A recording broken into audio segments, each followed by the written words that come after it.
We talk a lot. I just got home. He just got home. We were in New York for Fashion Week, and then he had to fly out to go speak at the prisons. So I went up to the Breakfast Club, and I enjoyed it. And proud of you too. Thanks, babe. We were just wrapping it up and talking, and I was speaking. Yeah. So when I got back home, he had kind of said something that piggybacked off what I was saying, and I thought it was so dope coming from the male perspective that I felt like the male and the female should hear. So here's the issue.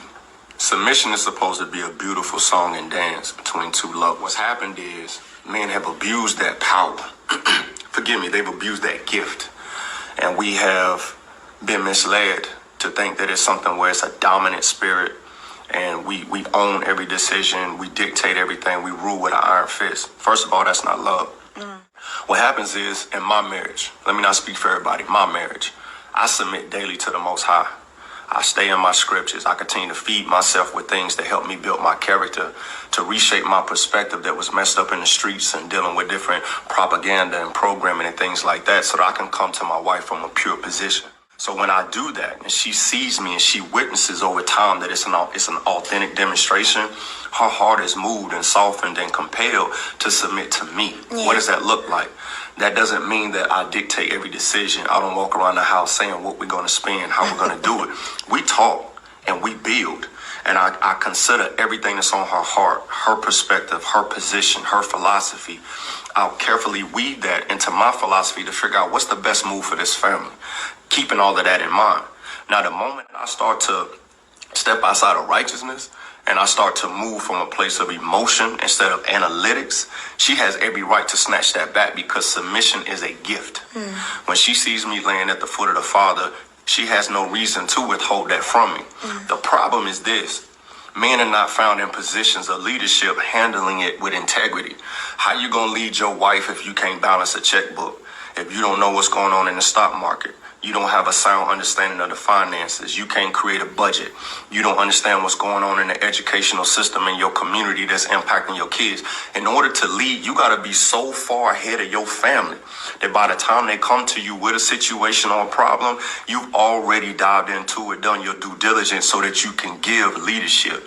You don't lead from your genitals. You lead from a gentle place of understanding. And the more she trusts, the more she can let go of things that she don't have to deal with and focus on the things that edify her.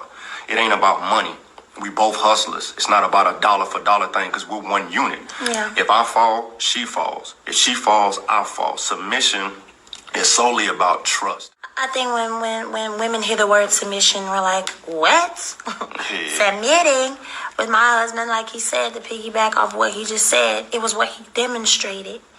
Yeah, I mean, like, he didn't come in and say, all right, like he said, the budget is this for that, this is that, and the third. I watched how he did things. I watched how he budgeted. I watched him, and then I slowly became him, and I submitted in that. Yeah, now I think I'm more frugal than him, and that's not even being like, gotta be frugal because we don't have it. It's just being smart. And the word, if you dig deep in the word with your partner, you'll start to see a lot of things that we're talking about. But yeah, I like that he broke that down, because I'm a very strong woman. I like what I like.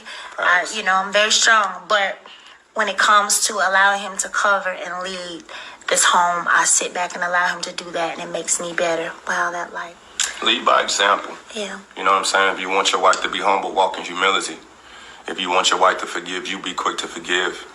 If you want your wife to consider, following you down a specific path, prove to her that you got the blueprint and that she's not following you to some unknown destination. My wife don't have to follow anything that she don't see me demonstrating. So master the thing before you go out and try to teach it. It's like sometimes you see cats, as soon as they get a book and they read something, they start running, trying to teach people on it, but you haven't applied it and gone through the proving grounds of being able to master that information yourself. So leadership is a forward-thinking thing.